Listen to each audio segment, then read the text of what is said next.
Shadows lurk by traffic lights and railroad crossings. Ever since I heard that story, I've started waiting a few steps back when I'm at a traffic light. Before that, I usually stood right at the front, but now, at my company, we often order lunch from a delivery service. I frequently chat with the delivery woman who brings our food. In this area, many office workers use such services to have individually ordered lunch boxes delivered. It's a popular lunch option. Chatting briefly with the delivery person who comes at the same time every day has become one of the small pleasures of daily life. Let's call the delivery woman Haruko for now. Haruko has what you'd call psychic abilities. She's been experiencing unusual things since she was young. Haruko says she's been able to see things others can't since she was little. Having seen these things for as long as she can remember, Haruko thought it was normal. Take traffic lights, for example. At the base of the poles or posts where traffic lights are attached, Haruko sees dark, shadowy objects standing still. They're shaped like bowling pins, ranging from about 3 to 6 feet tall. They seem like fixtures, just placed or erected there, standing motionless. The color of these objects is like your shadow on a sunny day, appearing flat at first glance. You can see through them, so they initially look like shadows cast on the background. It's only when you walk around them that you realize these dark things aren't shadows of anything. They're actually there. Walking around it, you finally understand that the shade isn't just a shadow, but something that's actually standing in that spot. When Haruko was young, she thought these dark objects were just part of what made up a traffic light. But when she started elementary school and her world expanded, she began to notice some traffic lights didn't have these dark objects. "Oh, that's unusual. This traffic light doesn't have the dark thing," she'd say. But her friends would just look at her, confused. After a few such incidents, she realized that other people couldn't see these dark entities. In middle school, as she stayed out later for club activities, Haruko noticed that some of these shades became oddly active after sunset. Well, active might not be the right word. They didn't move around or change shape. Their color just became much darker, almost pitch black.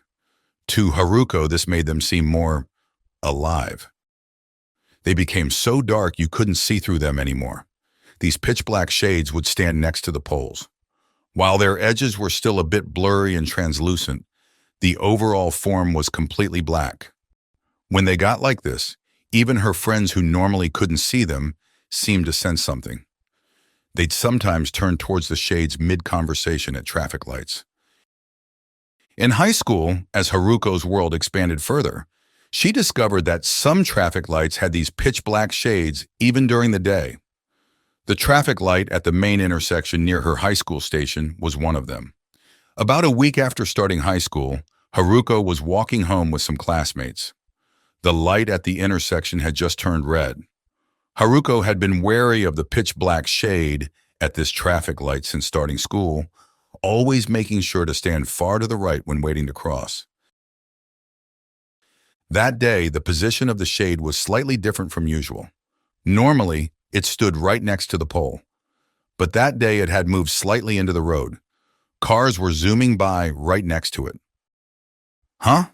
Who put that there?" Haruko wondered.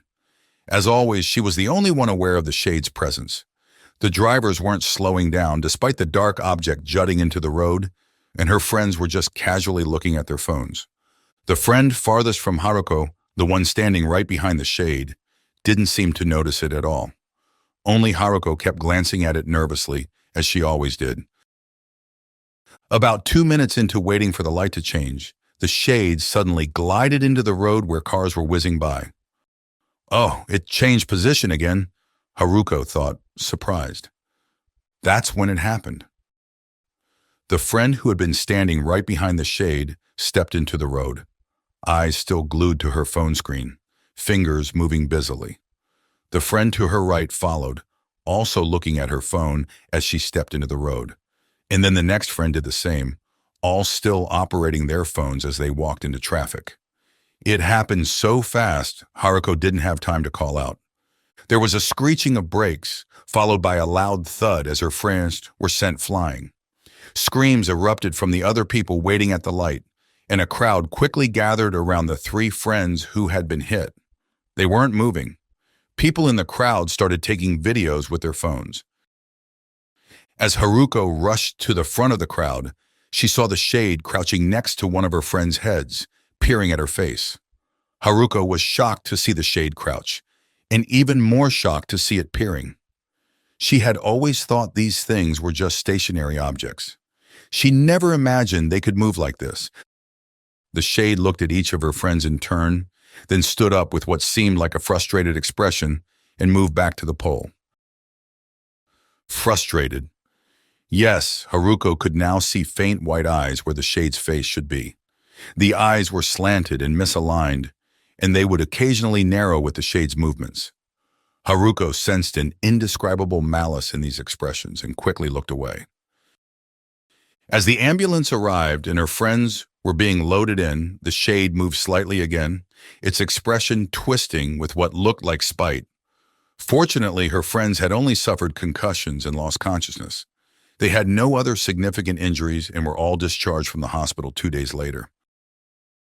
The question everyone asked was, why did they step into the road when the light was red? The friend who had been farthest from Haruko, the one who had been standing right behind the shade, said, "I saw the woman in front of me start to cross. I was looking at my phone, but I caught her movement out of the corner of my eye. So I thought the light had turned green." She had started crossing, which prompted the friend to her right to follow, and then the next friend followed suit. So that's what happened. Haruko remembered the malicious expression and spiteful gesture of the shade. The sight of the shade peering at her unconscious friends' faces confronted her with a terrifying reality. This wasn't just a shadow or a spirit. It was something far more sinister and empty. It's the void, she thought, finally understanding the true nature of what she'd been seeing all this time. She told her three friends they should avoid that particular traffic light from now on. She didn't explain in detail, knowing from plenty of past experience that too much explanation would just make them think she was joking.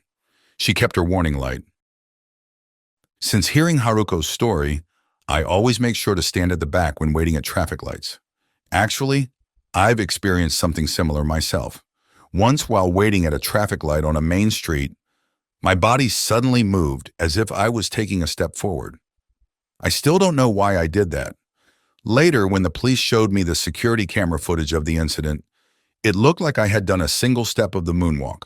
Right after I made that movement, a college student who had been looking at his phone diagonally behind me started walking forward and almost got hit by a car. Luckily, the student noticed just in time and pulled back, narrowly missing a truck that sped by. The student thought I had moved maliciously to trick him and grabbed me, yelling, "What the hell are you playing at?" A police officer from the community police office across the street quickly intervened. The student claimed I had tried to trick him into walking into traffic, while I insisted I would never do such a stupid thing. It was a long, messy situation, but we eventually reached a settlement. When I told Haruko about this incident, she said, "Ah, I understand." Then she looked at the space next to me for a moment. I was so taken aback by her expression that I couldn't bring myself to ask any more questions. But just in case I might somehow cause someone to get into an accident, I now always make sure not to stand at the front when waiting at traffic lights, railroad crossings, or even on train platforms.